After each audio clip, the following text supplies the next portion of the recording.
کیا، عذاب جو ہے آنے والا تھا، تو اس کا رول اللہ کا یہ ہے کہ جب تک حکم نہ ہو کہ کن کا کہاں جانا ہے، کس کو لے کے جانا ہے، کب جانا ہے، یہ اللہ کی طرف سے فرشتے آ کر کے بتاتے تھے۔ یونس علیہ السلام گھبرا کر اور بددعا کیے، اور بددعا کر کے قوم کو چھوڑ کے جانے لگے۔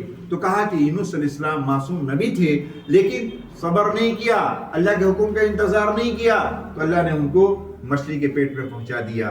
اور قوم، کہا کہ قوم آسمان پر دیکھی کہ عذاب آ رہا ہے، عذاب اترنے والا ہے، پورے مرد، پوری عورتیں، پورے بچے، پورے اپنے جانور کو لے کے چٹیل میدان میں چلے گئے، چلچلاتی دھوپ میں چلے گئے۔ تو اللہ نے رونے لگے، یا اللہ مجھے معاف کر دے، ہمارے نبی کو بھیج دے، اب ہم اپنے نبی کو نہیں ستائیں گے، اب ہم اپنے نبی کو پریشان نہیں کریں گے، اب اپنے نبی کو کہا کہ کبھی بھی ہم دکھ تکلیف نہیں دیں گے، نبی کی بات کو مانیں گے، یا اللہ ہمارے نبی کو بھیج دے، یا اللہ ہمارے گناہوں کو معاف کر دے، ہم سب نبی پر ایمان لاتے ہیں، ہم سب یا اللہ تجھ پر ایمان لاتے ہیں، یا اللہ ہم سب کے گناہوں کو معاف کر دے۔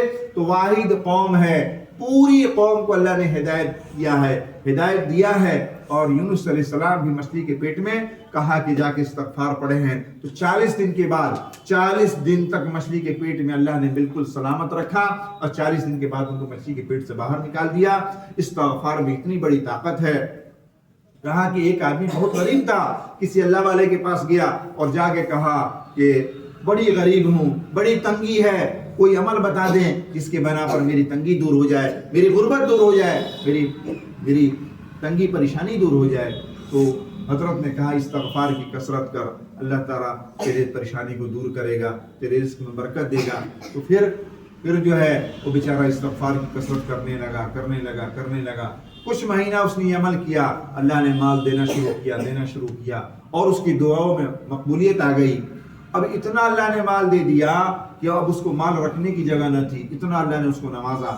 ایک بار وہ جا رہا تھا، کہیں گزر رہا تھا، دروازے پر ایک اللہ والے کھڑے تھے، انہوں نے کہا مسجد کا دروازہ کھول دو، دوپہر کی چلچلاتی دھوپ ہے، تھوڑا سا آرام کر کے پھر ہم چلے جائیں گے، میں مسافر ہوں۔ تو اس نے کہا کہ نہیں، یہ نماز کے لیے ہے اور ٹائم میں ہم نہیں کھول سکتے ہیں۔ تو وہ جو بیچارہ جا رہا تھا، جس نے استغفار کی کثرت کی تھی، کہا کہ ان کو میرا مہمان بنا دو، پھر کہا کہ لے کے جاؤ ان کو۔ وہ بیچارے اپنے گھر لے کے گئے، ان کو چرپائی بچھائی لٹا دیا، اور جو ہے خود آٹا گوندنے لگا روٹی پکانے کے لیے کہ حضرت کو میں ناشتہ کراؤں گا۔ تو استغفار پڑھ رہا ہے اور آٹا گوندھ رہا ہے، استغفار پڑھ رہا ہے اور آٹا گوندھ رہا ہے۔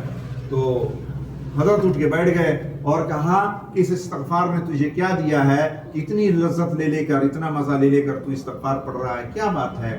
تو حضرت نے کہا، اس شخص نے کہا کہ جب سے میں استغفار کی کثرت شروع کیا ہے، اتنا اللہ نے مال دیا ہے کہ اب میرے پاس مال رکھنے کی جگہ نہیں ہے، اور جو دعا کرتا ہوں دعا قبول ہوتی ہے، ایک دعا مانگ رہا ہوں دعا قبول نہیں ہو رہی ہے۔ کہا وہ کون سی دعا ہے؟ کہ سنا ہے امام احمد بن حنبل رحمۃ اللہ علیہ بڑے نیک، بڑے بزرگ آدمی ہیں، بڑے امام ہیں، میں چاہتا تھا ان سے کہیں ملاقات ہو جائے، ان کی زیارت ہو جاتی، بڑا اچھا تھا۔ یہ دعا 4 دن سے میں مانگ رہا ہوں، یہ میری دعا قبول نہیں ہو رہی ہے۔ تو حضرت اٹھ کے بیٹھ گئے اور کہا کہ میں ہی امام احمد بن حنبل ہوں۔ تو دیکھو اتنے بڑے امام کو اس روٹی میکر کے گھر پہنچا دیا، اور جو ہے ان کے گھر پہنچا دیا۔ تو استغفار کی کثرت انسان کرے۔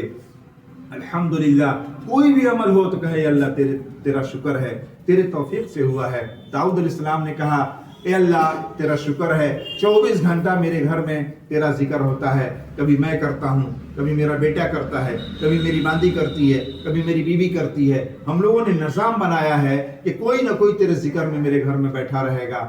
وہی آئی، اے داؤد یہ تیرا کمال نہیں ہے، یہ تو میرا کمال ہے کہ میں نے تیرے گھر کو قبول کیا ہے، میں نے تیرے گھر کو قبول کیا ہے۔ اس لیے آپ لوگوں سے گزارش ہے کہ جب بھی عصر کے بعد کا وقت ہو، مغرب کے بعد کا وقت ہو، یعنی فجر کے بعد کا وقت ہو، اس وقت ماشاءاللہ آپ لوگ قرآن پڑھتی ہیں، اس میں استغفار کے لیے بھی تھوڑا سا وقت ہو۔ استغفار کہتے ہیں اپنے گناہوں سے وہ اللہ کے سامنے یاد کر کے معافی مانگنا، زندگی میں جو بھی گناہ ہوا ہے، ہر انسان ہے، ہم فرشتے نہیں ہیں، ہم نبی نہیں ہیں، ہم سے تو گناہ ہوگا، لیکن بہتر گناہگار وہ ہے جو توبہ کرے، استغفار پڑھے اور جو ہے اللہ سے معافی مانگے۔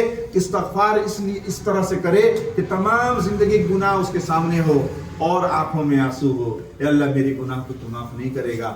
قیامت کے دن دنیا میں جس طرح سے تو نے میرے گناہوں پہ پردہ ڈالا ہے، لوگ ہم کو عزت دار آدمی سمجھتے ہیں، قیامت کے دن اگر تو نے میرے گناہوں سے پردہ ہٹا دیا، پوری دنیا دادا آدم علیہ السلام سے لے کر یہ قیامت تک کا آخری انسان وہاں موجود ہوگا اور سب کے سامنے اعلان ہوگا کہ اس لڑکی نے یہ گناہ کیا ہے، اس لڑکے نے یہ گناہ کیا ہے، تو اس وقت میں رسوا ہو جاؤں گی، ذلیل ہو جاؤں گی۔ یا اللہ جس طرح سے دنیا میں تو نے پردہ ڈال دیا میرے گناہوں پر، مرنے کے بعد کی جو زندگی آنے والی ہے اس میں بھی پردہ ڈال دے، اس میں بھی پردہ ڈال دے۔ اور ہم کو سب کو دنیا سے جانا ہے، ہر جانے والا جانے کی تیاری کرتا ہے، تو